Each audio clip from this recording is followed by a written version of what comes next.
അതിന് മറുപടി പറയാൻ പറ്റാതെ പ്രതിപക്ഷ നേതാവിന്റെ സംസ്കാരത്തെയും അല്ലെങ്കിൽ അദ്ദേഹത്തിന്റെ നിലവാരത്തെയും കുറിച്ചാണോ ചർച്ച ചെയ്യേണ്ടത് ശ്രീ സുരേഷ് കുമാർ? അല്ല നിഷ, ശബരിമലയിൽ അയ്യപ്പന്റെ സ്വർണം അടിച്ചു മാറ്റിയവരാണ് ആഗോള സംഗമം നടത്തുന്നത് എന്ന അഭിപ്രായത്തോട് താങ്കൾ യോജിക്കുന്നുണ്ടോ പൂർണ്ണമായും? ശബരിമലയിൽ അയ്യപ്പന്റെ സ്വർണം അടിച്ചു മാറ്റിയിട്ടില്ല എന്ന് താങ്കൾക്കോ CPM-ന് ഉറപ്പുണ്ടോ? അല്ല, ഈ സർക്കാരാണ് അടിച്ചു മാറ്റിയത് എന്ന പൂർണ്ണ നിഗമനത്തിലേക്കാണോ മനോരമയും കേരളത്തിന്റെ പ്രതിപക്ഷ നേതാവ് അടിച്ചു എത്തിച്ചേർന്നിരിക്കുന്നത്? മാറ്റപ്പെട്ടിട്ടുണ്ടെങ്കിൽ അതിന്റെ പൂർണ്ണ ഉത്തരവാദിത്വം സർക്കാരിനാണ് എന്നുള്ളതിൽ എനിക്ക് ഒരു സംശയവുമില്ല ശ്രീ സുരേഷ് കുമാർ. കാരണം ദേവസ്വം വകുപ്പ് സർക്കാരിന് കീഴിൽ രൂപീകരിച്ചിരിക്കുന്നത്, അതിലൊരു മന്ത്രിയും ബോർഡ് പ്രസിഡന്റും എല്ലാം ഉള്ളത്. ദേവസ്വത്തിന്റെ സ്വത്ത്, ദേവന്റെ സ്വത്ത് സൂക്ഷിക്കാൻ കൂടി വേണ്ടിയാണ്. അതിന്റെ ഉത്തരവാദിത്തപ്പെട്ടവരാണ്. അവിടെ അടിച്ചു മാറ്റിയിട്ടുണ്ടെങ്കിൽ അതിന്റെ ഉത്തരവാദിത്തത്തിൽ സർക്കാരിന് ഒഴിഞ്ഞു മാറാൻ കഴിയില്ല എന്നുള്ളതിൽ എനിക്കൊരു സംശയവുമില്ല.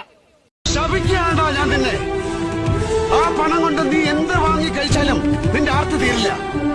വെള്ളം കുടിച്ചാലും നിന്റെ ദാഹം മാറില്ല. വിഷം മാത്രമേ നിനക്ക് അതുകൊണ്ട് വാങ്ങാൻ കഴിയൂ.